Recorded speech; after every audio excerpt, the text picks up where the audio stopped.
খুব খুব গুরুত্বপূর্ণ একটা অধ্যায় হচ্ছে পার্লামেন্টের উচ্চকক্ষ কিভাবে নির্ধারণ হবে। ঐকমত্য কমিশনে অনেক ধরনের ব্রেনস্টর্মিং হয়েছে এবং পরবর্তীতে গিয়ে ঐকমত্যে একটা স্বাক্ষরও হয়েছে। কিভাবে আসলে নির্ধারণ হবে এবং সে উচ্চকক্ষ নির্ধারণে কোনো জটিলতা হতে পারে কিনা? জি, দেখুন ইতিমধ্যেই একটা কিন্তু প্রবলেম দেখা দিচ্ছে যে বিএনপির পক্ষ থেকে বলা হচ্ছে যে ওনারা সংসদে নির্বাচিত যারা হয়েছেন সেই অনুযায়ী আনুপাতিক হারে জি উচ্চ কক্ষে সদস্য দিবেন। জি কিন্তু জুলাই সনদে স্পষ্ট বলা আছে যে যত পার্সেন্ট ভোট পাবে ভোটের আনুপাতিক হারে উচ্চ কক্ষে সদস্য নির্বাচিত হবে। এটি নিয়ে ইতিমধ্যে বিতর্ক সৃষ্টি হয়েছে, যদিও জুলাই সনদের মধ্যে একটি নোট দেওয়া ছিল যে দলীয় ইশতেহারের একটা বিষয় ছিল, তবুও জুলাই সনদের মানুষের কাছে একটা স্পষ্ট বার্তা গিয়েছিল যে ভোটের আনুপাতিক হারেই উচ্চকক্ষে আমাদের সদস্য যাবেন। এবং উচ্চকক্ষ করার মূল কারণটা হচ্ছে চেক অ্যান্ড ব্যালেন্স মেনটেন করা। দেখুন আগের আমলে আমরা দেখেছি যে যে কোনো আইন ইচ্ছা হয়েছে করে ফেলেছি, সংবিধানকে কাটাছেড়া করতে করতে সংবিধানটাকে একদম আমি শেষ করে ফেলেছি। জি উচ্চকক্ষের কাজটা কি? চেক অ্যান্ড ব্যালেন্স করা, অর্থাৎ যেই দল এটা ক্ষমতায় গিয়েছেন উনি চাইলেও যেন যে কোনো আইন পাশ করে মানুষকে হয়রানি করতে না পারেন, কিংবা সংবিধানকে যেন এমন ভাবে কাটাছেড়া করতে না পারেন যেটা জনগণের বিপক্ষে যাবে এবং এই সরকার তার মতো করে ইউজ করতে পারে। কিন্তু উচ্চকক্ষ যদি আবারও সেম আমরা সংসদের সিটের ভিত্তিতে করি, তাহলে এই চেক অ্যান্ড ব্যালেন্সটাকে কমপ্লিটলি এনশিওর করা সম্ভব হবে না। সেখানে দেখা যাবে যে যে দলটা আছে তাদেরকেই এনশিওর করা হবে, তাদেরই লোকবল বেশি থাকবে এবং তাদের মতের মতো করেই কিন্তু সকল আইন পাস হবে, সংবিধান চেঞ্জ হবে।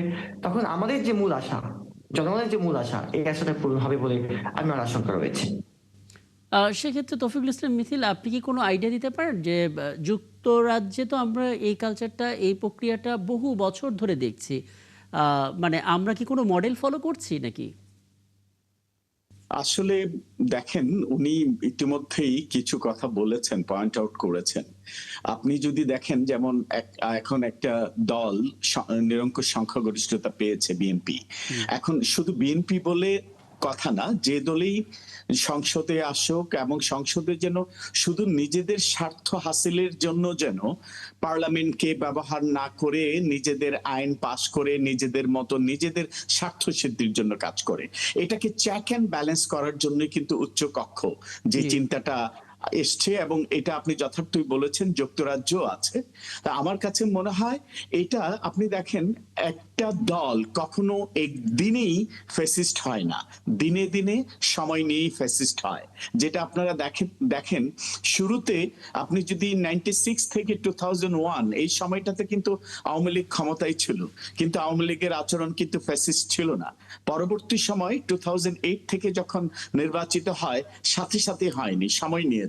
কিন্তু সেখানে যদি চেক এন্ড ব্যালেন্স করার মতো, একে তো প্রথমত হচ্ছে কোন বিরোধী দলের অস্তিত্ব ছিল না। একটা বিরোধী দল ছিল, এটা পেট অ্যানিমেলের মতো কাজ করেছে, গৃহপালিত জন্তুর মতোই। বিরোধী দল সত্যিকার অর্থে কোনো রোল প্লে করেনি। এবার কিন্তু আমরা যেটা দেখেছি, একটা শক্তিশালী বিরোধী দল হওয়ার আপনি সম্ভাবনা। 2014 সালের পর থেকে কি হিসাব করছেন? আমি আমি আমি 8-এ বিএনপি ছিল, 8-এ বিএনপি ছিল। আচ্ছা, না, 8 থেকে আমি বলছি, 8 থেকে যে নির্বাচনটা হয়েছে, সরি, এটা তো হয়েছে 2009 এ সম্ভবত হয়েছে। না, 8-এ ইলেকশন হয়েছে, 9 সরকার গঠন হয়েছে। হ্যাঁ, 9 সরকার গঠন হয়েছে। তার পরবর্তী সময় থেকে আমি বলছি যে ওই সময়টাতে কিন্তু শুরু থেকেই কিন্তু আচরণগুলো ফ্যাসিস্ট ছিল না, আমরা দেখেছি আস্তে আস্তে হয়েছে। এটার অন্যতম কারণ হচ্ছে পার্লামেন্টে বিরোধী দল যারা থাকে সংখ্যায় না, বিরোধী দল আসলে বিরোধী দলের ভূমিকা পালন করছে কিনা আমরা দেখেছি।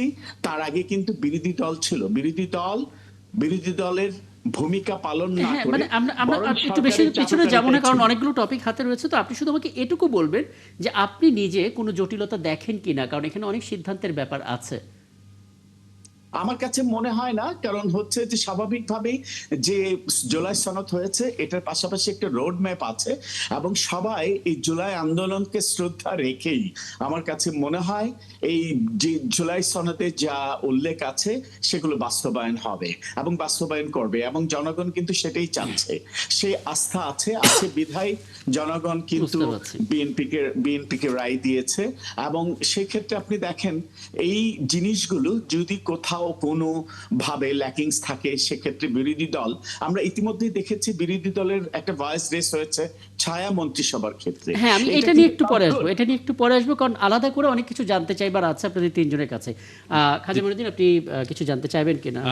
দ্বিকক্ষ নিয়ে আমার একটু যোগ করার আছে। সেটা হচ্ছে দ্বিকক্ষের কনসেপ্টটা যদিও ব্রিটিশ পার্লামেন্টারি গভর্নমেন্ট যে ফর্ম আমাদের এখানে ফলো করা হয়, সেখানে কিন্তু আমার ব্যক্তিগত অভিমত হচ্ছে House of Lords, House of Commons, House of Lords আসলে খুব ইফেক্টিভ না। আমাদের প্রতিবেশী দেশে ভারতে যে লোকসভা এবং রাজ্যসভা, রাজ্যসভাও অনেকটা ফেভার্ড কন্ডিশনে কাজ করে। তো আমাদের চেকস অ্যান্ড ব্যালেন্স আনার জন্য এটা ভালো উদ্যোগ, কিন্তু পৃথিবীর সবচেয়ে এবং আমি বলবো একমাত্র দ্বিকক্ষ বিশিষ্ট পার্লামেন্ট হচ্ছে আমেরিকাতে, হাউস অব রিপ্রেজেন্টেটিভস এবং সিনেট। হাউস অব রিপ্রেজেন্টেটিভস রাষ্ট্রগুলোর জনসংখ্যার অনুপাতে নির্বাচিত হয়। ক্যালিফোর্নিয়া বড় রাষ্ট্র, ক্যালিফোর্নিয়া থেকে বেশি সদস্য হয়, তারপরে ধরেন ইউটা থেকে কম হয়, নিউ ইয়র্ক থেকে বেশি হয়, অর্থাৎ পপুলেশনের রিপ্রেজেন্টেটিভ থাকে হাউস অব রিপ্রেজেন্টেটিভসে। আর সিনেট আমেরিকাতে 50টা রাজ্য, 50টা রাজ্যের প্রতিটা রাজ্য থেকে 2 জন করে সিনেটর হয়। রাষ্ট্রের সাইজ কত বড়, রাষ্ট্রের জনসংখ্যা কত, সেটা বিবেচ্য বিষয় না। সিনেট হচ্ছে রাজনৈতিক বিবেচনায়, অর্থাৎ প্রতিটা রাজ্য 2টো করে পাবে। আর হাউস অব রিপ্রেজেন্টেটিভ জনগণের মানে সংখ্যানুপাতিক হারে house of representative member allocate করা আছে। এখন দেখেন, একটা বিল যখন হাউস অব রিপ্রেজেন্টেটিভ পাস হচ্ছে, সেটা আবার সিনেটে যেতে হচ্ছে, সিনেটে শুরু করলে আবার হাউস অব রিপ্রেজেন্টেটিভ যেতে হচ্ছে, ফলে ওইখানে এই চেকস অ্যান্ড ব্যালেন্সটা হয়ে যায়। এবং মানে আপনি আমাদের এখানে যে প্রক্রিয়ায় উচ্চকক্ষ নির্ধারণ হবে, আপনার কি মনে হচ্ছে যে এটা আসলে যুক্তরাজ্যের মতোই হয়ে যাবে আর কি, যেখানে আসলে উচ্চকক্ষের খুব বেশি প্রভাব থাকবে না, নিম্নকক্ষে যা বলবে সেটাই? সেই সম্ভাবনা থাকে, কিন্তু এই উদ্যোগটাকে আমি স্বাগত জানাচ্ছি এই কারণে যে আমাদের তো শুরু হয়নি। শুরু হিসেবে এখন এই প্রপোর্শনাল রিপ্রেজেন্টেশন হবে নাকি দল উইন করেছে সেটা হবে। জুলাই সনদের গণভোটের পরের ইন্টারপ্রিটেশন আছে একটা, যে যেহেতু জনগণ ম্যান্ডেট দিয়েছে সেটা হওয়ার কথা, নাম্বার 1। নাম্বার 2 হচ্ছে বিএনপি নেতা সালাউদ্দিন সাহেব কিন্তু শুক্রবার একটা স্টেটমেন্ট দিয়েছেন, বলেছে জনগণ যে ম্যান্ডেট দিয়েছে আমরা সেটা অক্ষরে অক্ষরে পালন করব। একটা সিগন্যাল আছে। আমি এখানে একটু অ্যাড করতে চাই। দেখেন, আপনি যথার্থই বলেছেন পিপল রিপ্রেজেন্টেটিভ। আপনি দেখেন আজকে যারা মেম্বার অফ পার্লামেন্ট নির্বাচিত হয়েছে, কোন কনস্টিটিউয়েন্সি আমরা এমনও দেখেছি, যেমন আমি যদি ব্রাহ্মণবাড়িয়া সদরের 3-এর কথাই বলি, সেখানে ভোটার হচ্ছে মোর দেন 6 লাখ। আবার কোন এলাকায় ভোটার নির্বাচিত হচ্ছে, সেখানে হচ্ছে আপনি দেখেন 2 লাখ, 3 লাখও আছে, আবার 6 লাখও আছে। এই যে ইমব্যালেন্সটা, এটা কিন্তু আমাদের দেশে এখনো রয়ে গেছে। আপনি যে আমেরিকার কথা যথার্থই বলেছেন, এবং আমি ইন্ডিয়াতেও দেখেছি যে যেটা হচ্ছে ইভেন সেটা শুরু হয় গ্রাম পঞ্চায়েত থেকে, যে কতজন মানুষের প্রতিনিধিত্ব করছে। আমরা কিন্তু এটাকে এখনো ডিফাইন স্ট্রাকচারে আনতে পারিনি। নয়তো দেখেন, একজন মেম্বার অফ পার্লামেন্ট 6 লক্ষ লোকের প্রতিনিধিত্ব করছে, 6 লক্ষ ভোটার। এখানে আসলে ঘুরে ফিরে খাজা মঈনুদ্দিন যেই বাক্যটা বললেন যে আমাদের তো এতদিন হয়নি, একটা শুরুটা হলো, দেখা যাক এখান থেকে হয়তো অনেক কিছু আসবে। যেমন প্রবাসী অ্যাথলিট ভোট দিতে পারতো না, এবার আমরা একটা দেখলাম উদ্যোগটা নিল। যাই হোক, আমি একটু ছোট করে একটা বিষয় একটু জেনে তারপর পরবর্তী আলাপ যাবো। অ্যাডভোকেট শাকিল আহমেদ, এরকম কোনো সাংবিধানিক মানে পরিবর্তিত যেই নীতিমালাগুলো এসেছে জুলাই চার্টারে, তাতে কি কোনো স্পেসিফিক সময় আছে যে কত দিনের মধ্যে উচ্চকক্ষটা নির্ধারণ করে ফেলতে হবে? দেখুন, এখানে তো স্পষ্ট বলা আছে 6 মাসের মধ্যে জুলাই সনদ বাস্তবায়ন করতে হবে। অর্থাৎ আপনার লাস্ট টাইম 6 মাস, কিন্তু ফার্স্ট টাইম বলা নাই আপনি কয়দিনের মধ্যে না করলেই নয় হচ্ছে ম্যাক্সিমাম 6 মান্থস। আপনি যদি কালকে করেন, কালকে বেটার। এখন বিষয়টা হচ্ছে যে আমার ব্যক্তিগত মত হচ্ছে উচ্চকক্ষ করা উচিত একদম ফার্স্ট টাইমে, বিকজ অফ নতুন সংসদ বসার দিনেই কিন্তু অনেকগুলো আইন তার কাছে যাবে। বিশেষ করে ধরেন যে অর্ডিন্যান্স গুলো হয়েছে, সব অর্ডিন্যান্স কিন্তু 30 দিনের মধ্যে আপনাকে অ্যাপ্রুভাল করতে হবে। সংবিধান যদি আমরা মানি, এই যে আমাদের সংবিধান যেটা আছে, 30 দিনের মধ্যে অ্যাপ্রুভ না করলে এই অর্ডিন্যান্সটা কিন্তু বাতিল হয়ে যাবে, আর অ্যাপ্রুভ করলে এটা আইন হয়ে যাবে। এখন এই অর্ডিন্যান্স যখন আসবে, তাহলে এটা আপনি আইন করবেন, তাহলে আইন করবেন কি করবেন না, এটা আবার যাবে আমাদের উচ্চকক্ষ। যদি আপনি উচ্চকক্ষ না করেন, তাহলে এই আইনটা কি দরকার কিনা বা প্রয়োজন কিনা, বা এই আইনটাকে আমি আইন করবো কিনা নাকি বাদ দিয়ে দিব, কিন্তু আপনি ডিসাইড করতে পারছেন না। একই সঙ্গে রাষ্ট্রের স্বার্থে কিন্তু আপনি আরো কিছু আইনের দিকে রাষ্ট্র যাবেই। প্রথম দিকে এটার প্রেশার থাকবে। তাহলে প্রথম দিকে যদি আমি না করতে পারি উচ্চকক্ষটা, তাহলে প্রথম দিকে যে আইনগুলো হচ্ছে সেই আইনগুলোকে কিন্তু স্ক্রুটিনাইজ করা কিংবা পারছি। চেক অ্যান্ড ব্যালেন্স করার সুযোগ আমি পাচ্ছি না। এই জন্য এটা করা উচিত একদম ফার্স্টে। আমার কিন্তু মনে হয় এটা করা উচিত প্রথম 2 থেকে 4 সপ্তাহের মধ্যে করা উচিত। এটা করার জন্য খুব বেশি বিতর্ক না করলে, বুঝতে যদি পারছি। আপনি বলতে পারেন যে আমার দল থেকে বেশি নিব, ওখান থেকে কম নিব, তাহলে আলটিমেটলি ইফেক্টিভ হবে না। আমি একটা উদাহরণ দিয়ে বলি। ধরুন যদি আজকে বলা হয় যে যে যত সিট পেয়েছে আমাদের এই সংসদে সে অনুযায়ী করবে, তাহলে বিএনপি পাবে নিয়ার অ্যাবাউট 60টা মতো আর কি, প্রায় 60 থেকে 70-এর মতো।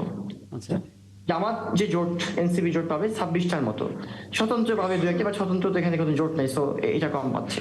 এখন ধরেন যদি এমন হয় যেই পার্টটা 2/3 মেজরিটিতে পাস করতে হবে এবং যেটা হবে আপনার শুধু মেজরিটিতে, দুটোই কিন্তু বিএনপি জোটের মতো করে পাস হবে। তার মানে যেটা আসলে খাজা মঈনুদ্দিন বললেন যে লোয়ার কক্ষে যেটা হচ্ছে সেটা হয়তো আপার কক্ষে একটু আনুষ্ঠানিকভাবে, তার মানে এটা আলোচনার সাপেক্ষে নিশ্চিতভাবে সেরকম হবে। আমি আরেকটা বিষয় নিয়ে একটু আলাপ করতেই চাই, সেটা হচ্ছে ছায়া মন্ত্রিসভা। আখতারুজ্জামান বাচ্চু, আপনাকে দিয়ে শুরুটা করতে চাই, কারণ আমরা দেখেছি 5 আগস্টের পর যখন ঐকমত্য কমিশন বসলো, তখন আসলে অনেকগুলো বিষয় সামনে রাখা হয়েছিল, যে বিষয়গুলো একটা আইডিয়া মাথায় রেখে, সেটা হচ্ছে আর কখনো কোনো ফ্যাসিবাদের উত্থান আমরা হতে দেব না। তার জন্য কি করতে হবে? জবাবদিহিতার জায়গা তৈরি করতে হবে। আমরা গণভোট দেখেছি, আমরা দ্বিকক্ষ বিশিষ্ট পার্লামেন্টের কথা শুনলাম, এবং পরবর্তীতে আমরা এখন শুনতে পাচ্ছি ছায়া মন্ত্রিসভা। তার মানে প্রত্যেকে একটা সিসিটিভি ক্যামেরার আন্ডারে থাকবে, ধরতে গেলে এরকম যে মন্ত্রী যারা আছেন তারা প্রত্যেকেই। আপনার কাছে কি মনে হচ্ছে, মানে কিছুটা কি চাপ তৈরি হবে, কিছুটা কি সচেতনতার জায়গা তৈরি হবে? ভবিষ্যৎ কি দেখছেন? জি। না না, কোনো চাপ তৈরি হবে না। আমরা তো স্বচ্ছতা জবাবদিহিতায় বিশ্বাসী। দেখেন, আমার যদি সমালোচক না থাকে বা আমার গঠনমূলক সমালোচনাটাকে আমরা স্বাগত জানাই। জি। আর দেখেন, আমাদের নেতা তারেক রহমান একটি সৌজন্য এবং উদারতার দৃষ্টান্ত স্থাপন করেছেন। উনি জামায়াতের আমির মহোদয়ের সাথে দেখা করেছেন, এনসিপি নাহিদ ইসলামের সাথে দেখা করেছেন, আজকে চরমনাইয়ের দলের প্রধানের সাথে সাক্ষাৎ করেছেন। আমি নাহিদ ইসলামের বাসায় আমি নিজে উপস্থিত ছিলাম। সেখানে উনি খুব সুন্দর আলোচনা হয়েছেন। উনি নাহিদ ইসলামও স্বাগত জানিয়েছেন ওনাকে, বলেছেন যে সেও খুব বদ্ধজিত কথা বলেছেন যে দেখেন, আমরা নবীন দল, আমাদের অনেক ভুল ত্রুটি অনেক সময় সমালোচনা করেছি, সেগুলো উনি কিছু মনে করেন। আমাদের নেতা তারেক রহমান বলেছেন, দেখেন, যে কোনো বিষয়ে সমালোচনা বা যে কোনো কিছু গঠনমূলক আলোচনা আমরা সাদরে গ্রহণ করবো। যে কোনো বিষয়, যে নাহিদ ইসলামকে বলেছেন যে তোমাদের যে একটা মনে হবে উইদাউট এনি হেসিটেশন আমার সাথে যোগাযোগ করবো বা আমাদের সাথে আমরা আলাপ আলোচনা করে সব ঠিক করবো। সবাই মিলে বাংলাদেশটাকে এগিয়ে নিতে চায়, বাংলাদেশটাকে গড়তে চায়। দেশটাকে গড়তে হলে সবাইকে নিয়ে কাজ করতে হবে, আমরা সবাইকে নিয়ে কাজ করতে চাই। এই যে ওনার যে দেশ গড়ার যে মহাপরিকল্পনা, এই মহাপরিকল্পনা কে বাস্তবায়ন করার উদ্যোগ হিসেবে উনি সবার সাথে কথা বলেছেন। এবং আমরা চাই যে এই যে রাজপথের জ্বালাও পোড়াও, কথায় কথায় বিরোধিতার সাথে বিরোধিতা, সেগুলো না হয়ে গঠনমূলক সমালোচনা হোক। আমরা দেশের স্বার্থে যে কোনো রকম ইতিবাচক মানে যে কোনো পরামর্শ আমাদের নেতা তারেক রহমান, যে কারো ইতিবাচক যে কোনো দল, গণতান্ত্রিক দল, জি। মত পথে মানুষের মানে আলোচনার মধ্য দিয়ে একটা একটা সমাধানে আসার একটা প্রক্রিয়া।